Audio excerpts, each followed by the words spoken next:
ना डर से चलेगा देश, ना दबाव से चलेगा। भारत का संविधान इंसाफ के भाव से चलेगा। वर्दी बड़ी है मगर कानून से बड़ी नहीं। हर जुल्म का हिसाब एक दिन जरूर मिलेगा। नमस्कार, आप देख रहे हैं द हिंदी टॉप और मैं हूं आपके साथ आदर्श मिश्रा। 21 जुलाई को पटना हाईकोर्ट में हुई एक अहम सुनवाई ने बिहार ही नहीं बल्कि पूरे देश में पुलिस व्यवस्था, मानव अधिकार और नागरिक अधिकारों को लेकर एक बड़ी बहस खड़ी कर दी है। मामला बिहार के बक्सर जिले के मुरार थाना क्षेत्र से जुड़ा है, जहां एक युवक मनीष कुमार ने तत्कालीन थाना प्रभारी कमल नयन पांडे पर गंभीर आरोप लगाए हैं। याचिका के अनुसार भोजपुर जिले के गंगहार गांव के रहने वाले मनीष कुमार 4 जुलाई 2026 को चौगाया गांव में अपने एक दोस्त की दुकान पर कुछ जरूरी दस्तावेज अपलोड करने के लिए गए थे। इसी दौरान दोपहर करीब 2 बजे तत्कालीन एसएचओ कमल नयन पांडे पुलिस वाहन से वहां पहुंचे और मनीष की पहचान तथा अन्य जानकारियों को लेकर पूछताछ करने लगे।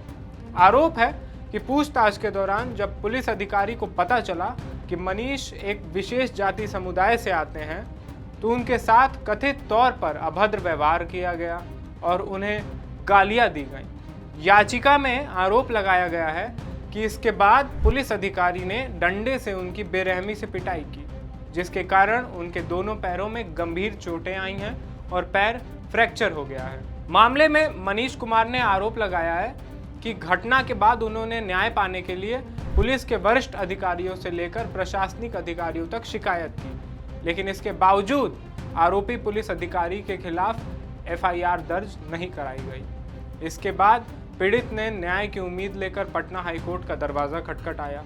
अपनी याचिका के साथ मनीष ने अपने पैरों में हुए फ्रैक्चर का एक्सरे और मेडिकल दस्तावेज भी अदालत के सामने पेश किए। उनका कहना था कि पुलिस द्वारा ये दावा किया जा रहा था कि वो मारपीट का शिकार नहीं हुए हैं, बल्कि बारिश के मौसम में फिसलने के कारण घायल हो गए। लेकिन मेडिकल रिपोर्ट इस दावे पर गंभीर सवाल खड़े करती है। सुनवाई के दौरान पटना हाईकोर्ट ने राज्य सरकार की ओर से दाखिल जवाबी हलफनामे में दिए गए पुलिस के पक्ष को स्वीकार करने से इनकार कर दिया है।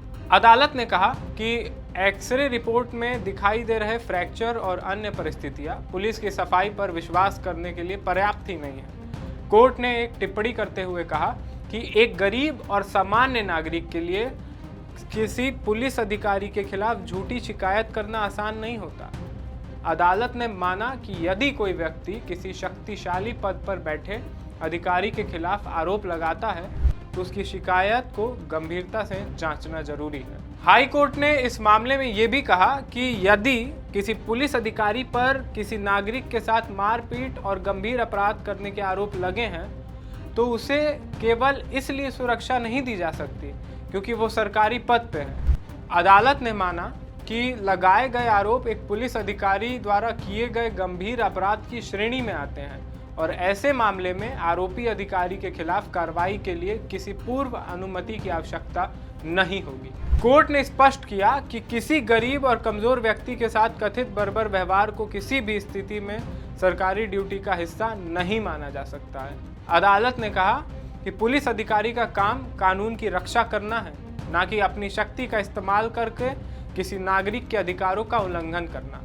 न्यायालय ने इस पूरे मामले को संविधान के अनुच्छेद 21 के तहत मिले जीवन और व्यक्तिगत स्वतंत्रता के अधिकार से जोड़ते हुए कहा कि हिरासत या पुलिस कार्रवाई के दौरान किसी भी व्यक्ति के साथ अमानवीय व्यवहार मौलिक अधिकारों का गंभीर उल्लंघन है। कोर्ट ने चिंता जताई कि यदि ऐसे मामलों में एफआईआर दर्ज नहीं की जाती है तो पीड़ित को न्याय के लिए संघर्ष करना पड़ता है, तो इससे पुलिस और न्याय व्यवस्था दोनों पर जनता का भरोसा कमजोर हो जाएगा।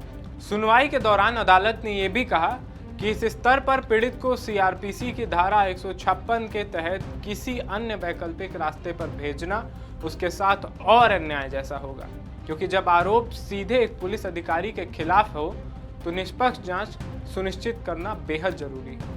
अदालत ने मामले की गंभीरता को देखते हुए बिहार पुलिस के आपराधिक जांच विभाग यानी सीआईडी को आरोपी अधिकारी के खिलाफ एफआईआर दर्ज कर निष्पक्ष और पारदर्शी जांच करने का निर्देश दिया। पटना हाईकोर्ट की इस टिप्पणी ने एक बार फिर देश में कस्टोडियल वायलेंस यानी पुलिस हिरासत में हिंसा के मुद्दे को चर्चा के केंद्र में ला दिया है। अदालत ने चेतावनी दी कि यदि वर्दी की शक्ति का गलत इस्तेमाल रोकने के लिए ठोस कदम नहीं उठाए गए तो कानून के शासन पर गंभीर असर पड़ सकता है। न्यायपालिका का कहना है कि लोकतंत्र में पुलिस एक मजबूत संस्थान जरूर है, लेकिन उसकी हर कार्रवाई संविधान और कानून की सीमा के अंदर होनी चाहिए।